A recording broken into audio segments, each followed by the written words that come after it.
নমস্কার বন্ধুরা, আজকে আপনাদের জন্য আমি একটা মিনি ব্লগ নিয়ে এসেছি। আসলে আজকে আমাদের একটা বিয়ে বাড়ির ইনভিটেশন আছে, তো আমরা সেখানে যাব। সেখানে কিরকম কি ডেকোরেশন করেছে, কিরকম খাবারের অ্যারেঞ্জমেন্ট হয়েছে, আমরা গিয়ে সেখানে কিরকম এনজয় করলাম, সব আপনাদের সাথে ডিটেলসে শেয়ার করবো। ডিটেলস না বলতে পারেন, একটা ছোট্ট মিনি ব্লগের মাধ্যমে শেয়ার করবো। তো আমার তার আগে একটা কথা বলার আছে যে আমি তো ডিফারেন্ট টাইপসের ব্লগ আপনাদের জন্য নিয়ে আসি। কখনো ট্রাভেল ব্লগ, কখনো মুভি রিভিউর ব্লগ, কখনো ডেইলি ব্লগ, ডিফারেন্ট টাইপসের ভিডিও আমি আপনাদের জন্য আমার এই চ্যানেলে নিয়ে আসি। তো আমার ভিডিওস যাদের ভালো লাগে তাদের কাছে একটাই রিকোয়েস্ট, প্লিজ প্লিজ আমার চ্যানেলটিকে সাবস্ক্রাইব করে দেবেন, আর আমার ভিডিওকে লাইক অ্যান্ড শেয়ার করে সবার মধ্যে একটু পৌঁছতে বা ছড়াতে সাহায্য করবেন। আর বেল বা নোটিফিকেশন আইকনটা কিন্তু ক্লিক করতে একদম ভুলবেন না, তাহলে আমি যখনই কোনো ভিডিওস আপলোড করব সবসময় আপনাদের কাছে নোটিফিকেশন এসে যাবে। তো আসুন আমার সাথে দেখতে থাকুন। তো আমরা দেখছেন বিয়ে বাড়ি পৌঁছে গেছি। এইটা বিয়ে বাড়ির এন্ট্রেন্স ছিল।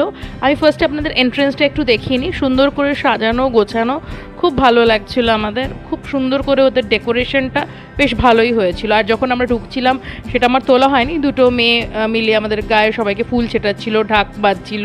তো মানে বেশ বেশ ইন্টারেস্টিং ছিল জিনিসটা। এখানে দুজন আর্টিস্ট খুব সুন্দর সুন্দর গান গাইছিলেন, খুব ভালো পারফর্ম করছিলেন, যেটা এই ইভিনিংটাকে আরও সুন্দর করে তুলেছিল। তবে সেই গান তো আমি আপনাদের খুব একটা শোনাতে পারবো না, কারণ কপিরাইট এসে যাবে। তো মাঝে একটুখানি মাঝে মাঝে শুনিয়ে দেবো।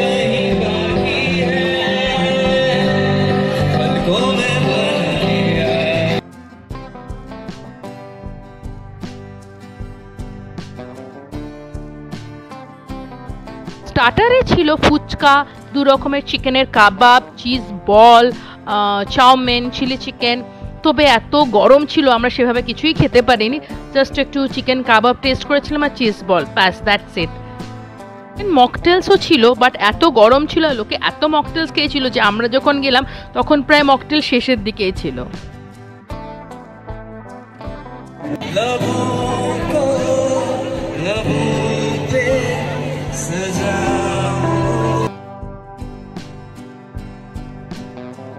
এনাদের মেইন কোর্সে আইটেম ছিল নান, চানা মশালা, পনির কোপ্তা, বিরিয়ানি, চিকেন চাপ, চাটনি, পাঁপড়, রসগোল্লা, পান্তুয়া আর আইসক্রিম। কিন্তু এই গরমে কিচ্ছু খাওয়া যাচ্ছিল না। আমি তো জাস্ট একটু বিরিয়ানি আর একটা হাফ মিষ্টি টেস্ট করেছি।